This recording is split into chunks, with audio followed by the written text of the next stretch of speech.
This is Alan Cheney coming back to you for another episode of the podcast. I wanted today I wanted to just kind of give you guys some backstory of how I got in this business. Um, for the people who don't know me, I can't assume that it's because you're here. You know my full story.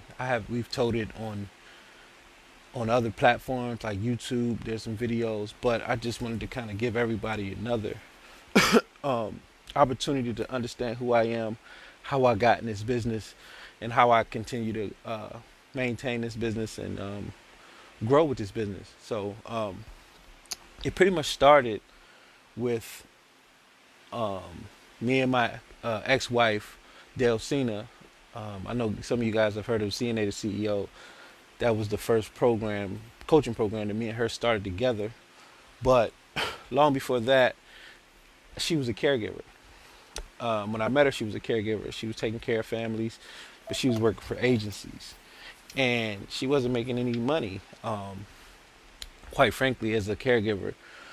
And I was kind of in between work. I was doing some real estate stuff, and then the market had kind of slowed down. So we looked at what she was doing, and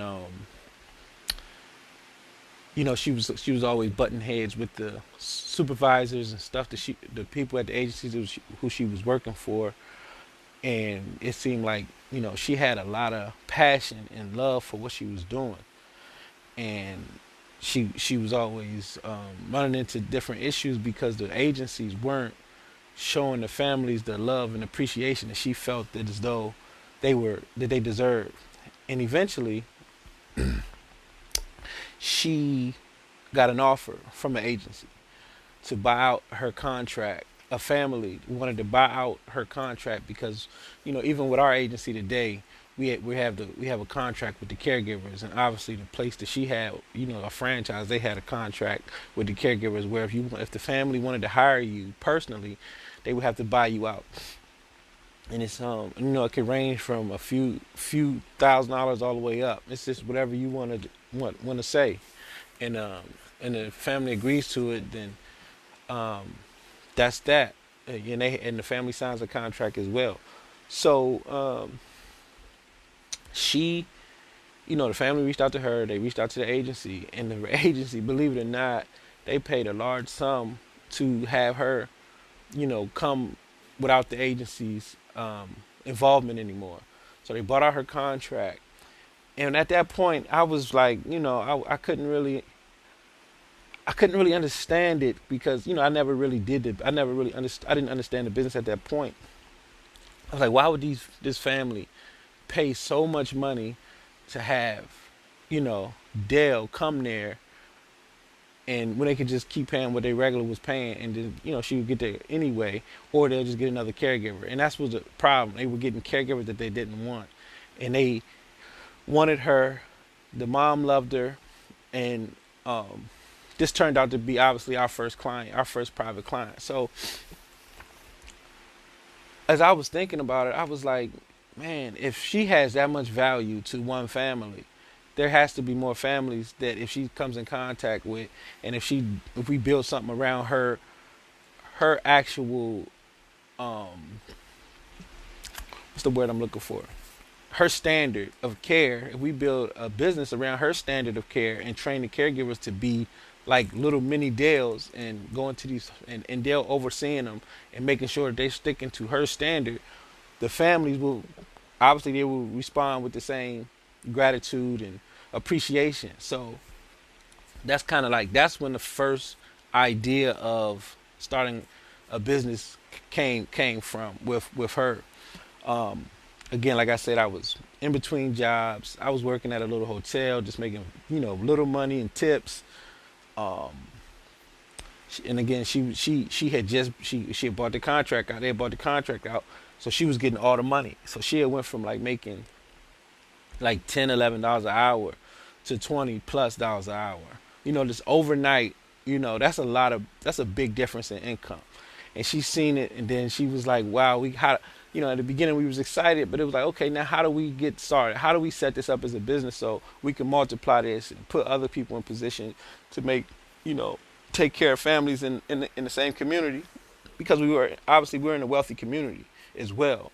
So we had access to a wealthy community. We weren't necessarily living there yet, but we eventually moved to the same community. But we were still close enough to have access to these communities where we can, get the word spread about our business and so on.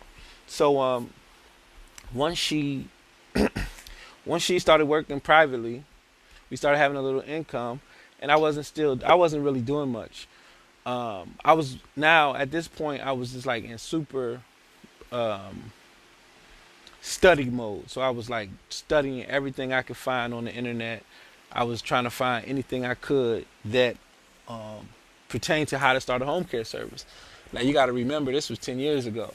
It wasn't a whole bunch of people out there. It was basically 21st century, and they wanted 15 to 20 grand. We were making money, but we weren't making that kind of money. So we struggled. We looked around all over the internet. It just was no help. So eventually we just started, taking it one step at a time. Not We didn't get any real information on how to start a home care business, but we just started studying how to start a business in general. So we just started taking it one step at a time. With the LLC, then we got insurance. Then when we start hiring girls, we got we got QuickBooks, we got we got some information about 1099. Like at this point, we didn't know anything, so we learned about 1099, and this is just all stuff I'm getting from different sources on the webs on the internet, and kind of just piecing it all together. We pieced together our documents from different places, just searching different things, creating templates, finding pieces of contracts here and there, and then to eventually we created enough. If we had enough information and enough set up to where it's okay, now we feel comfortable going into the community and start looking for more clients. So initially we were doing companion care. We didn't do we so there wasn't a license requirement in the state of Maryland for companion care. Companion care means we were doing just basically just um, light housekeeping, medication reminders, errands, and it's like a whole array of things that we were doing, but it was non-medical companion care. And one client turned to two, and then once, and Dale was trying to work them all, and that was like the biggest thing in the beginning. She was trying to when we figured out how to get some clients and how we got our next client. Um, it was bandit signs, and I never forget. It was a black family in right by the base in a certain part of Maryland. I don't want to waste my time trying to remember the city, but it's right by a military base in Maryland. And we pulled up to we put out signs. So I put out bandit signs. So I learned about bandit signs when I was doing real estate. That's where that whole concept comes from. And I seen it when I was doing it in real estate, how it worked. I used to put out "We Buy Houses" signs, and people used to call all the time trying to sell their house. So I said one day, it just dawned on me, like, why don't we make some signs that say affordable elder care with our phone number on it and put them out just like I used to put the bandit signs out. So I did it. I contacted the people, dirt cheap signs, the people I've been working with prior to home care. I was doing flipping houses with, and they, they sent the signs. We put them out, and then we got a call. And the first time we went out, the first consultation, we were both like scared to death. We pulled up to this family's house, and so like the first client came from an agency. She was already established with them, so it wasn't like no, she never had to do like an initial consultation. The family knew her, they loved her, but our first consultation, when we had to go into this family's home and meet them, and try to sell our services to them, offer our services to them. And it was like one of the most scariest experiences I ever had. Sitting in that car, I had to like literally like woo-saw myself to get out the car, going here with these people. And Dale was pretty much the same way. And we kind of sat out there for like 20 minutes before we walked in. We were like 20 minutes late because we were there early. But we still sat in the car like, I don't want to do this. I ain't going in there. Like, I don't.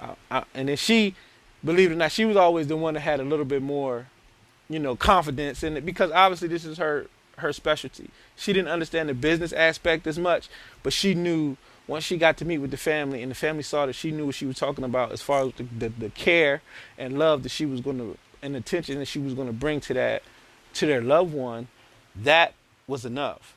And that is what we had to always remember going in. And that's what we learned on that first meeting. So eventually we went in the house and, it was a great experience. It was just regular old black folks. They were happy to see us. They were, proud of us. They were, excited to be working with a young black couple trying to start their own business. And, we were totally honest with them, let them know we only had, we had just got started. And, but we knew what we were doing as far as taking care of your mom. Your mom would be taken care of. So we got them. They signed up. And we didn't, because of the shift and because of the location, Dale wasn't going to be able to work for them for long. So we had to, again, another part was finding caregivers.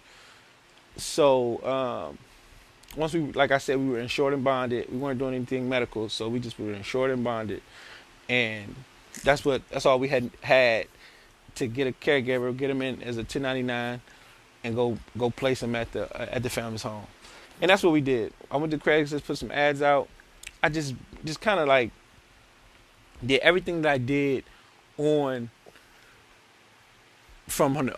We Buy Houses strategy. I just did everything I was doing on there to just kind of do it. I just implemented with the home care service, and that's how we did it. I was using Craigslist for different things on the real estate side. And I just said, look, she looked for positions on Craigslist. She found jobs on Craigslist. So I said, obviously, it's probably more caregivers on there looking for jobs. It's like you were. We put an ad out. We probably got a million responses within a few days. Like a lot of people called, started doing interviews again. And that was a very tricky part because we didn't really understand like what we needed. We knew, the type of person that we were looking for, but we didn't. It was just a lot of missing stuff. Like we had to find an application, get a non-disclosure agreement, so they, can't talk about stuff. They can't, a non-compete agreement where they can't compete with us. They can't go after our clients. It's like, like I was speaking about earlier, we had to, get permission to do reference checks, permission to do background check. Like we had to get all of these different documents in place. Once we had set up an interview, and it came on slowly. We didn't have everything we needed at the beginning, but eventually, as we saw more people, we gained more experience. We were able to put it together, and then one client, obviously, it turned to two clients turned to 5, and then it was like, okay, now this thing is really taking off, and I remember thinking that.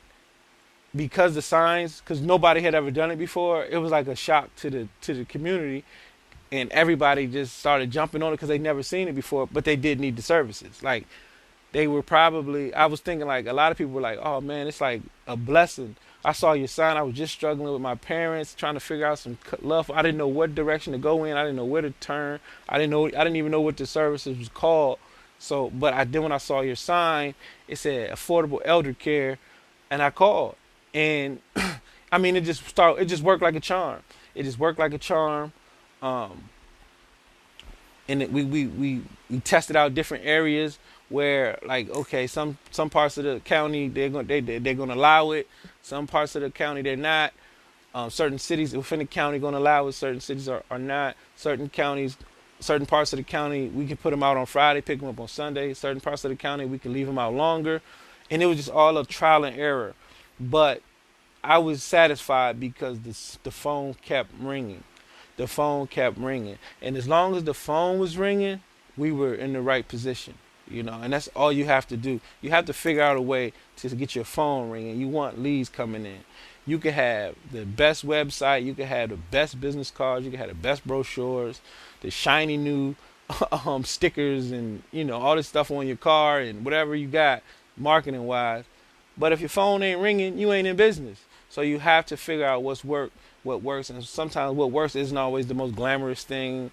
It's not the most pretty thing, but um, it's the thing that's getting the job done. And there's no glamour behind putting out signs on the road, and it's not your traditional way of starting a business, but it worked, and we kept doing it because it kept working, and I still do it, and I still do it.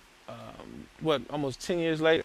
So um, that's pretty much how we got started in the industry, how I came into the business, and that's really it as far as that. Now, the next podcast, we're going to come with um, I'm gonna break down some topics, and I'm gonna try to keep it at a pretty consistent pace as far as the information. I'm gonna kind of start from the very beginning and some of the things that you could be working on um, in the very early stages of your company, and then we're just gonna kind of progress from there. I just wanted to bring you guys some more insight into who I am and how I got started, and just shoot you guys a quick episode today. Hopefully, guys can take something away from it. Feel free to give us a call. Um, Feel free to visit our website, our social media. We're on Facebook, Instagram, Alan Cheney Business Coaching, Alan Cheney Home Care Business Coaching. You Google it, you'll see something. Reach out to us, give us a call. We're always taking calls. Um, we got some great products, discount products on our website to help you get started. One of our most famous products is the Business in the Box. It's only $97, and it's a download. It's an instant download, so you get it as soon as you pay for it. And it's basically all the documentation that we use today currently to run our business. So everything you need, from your contracts, your marketing, the applications for your caregivers, and it also has some recorded training in it as well. All the documentation you need for your office staff, for your clients, the contracts that you need for your clients, care plans, everything like that is in the Business in the Box. And like I said, it's one of our most popular products. So take a look at it. There's also the virtual business coaching. That's the second best, most popular product. And it comes in the business box. The Business in the Box is included in the virtual business coaching. So when you get the virtual business coaching, you also get the Business in the Box, and then you get 6 weeks of training. You get access to the private Facebook group. It's over 500 students in the virtual business coaching, so you can kind of network with them while you're in the actual online class, because it's an online class. You can network and ask questions to other people who are in there, and you'll get a great response. You get a lot of feedback. It's conference calls, so it's a great way to get started if you're still in the early stages of starting your business. So check out the Business in the Box. Check out the virtual coaching. Read some of our free articles on the website. Sign up for the free email coaching on the website. You can see the link will pop up once you visit the site, and just enter your email name, and yeah, join the team. So we look forward to hearing from you. This is Alan Cheney with the Alan Cheney Home Care Assisted Living Business Podcast. And we hope you enjoyed today's episode, and I look forward to bringing you more soon. Thanks.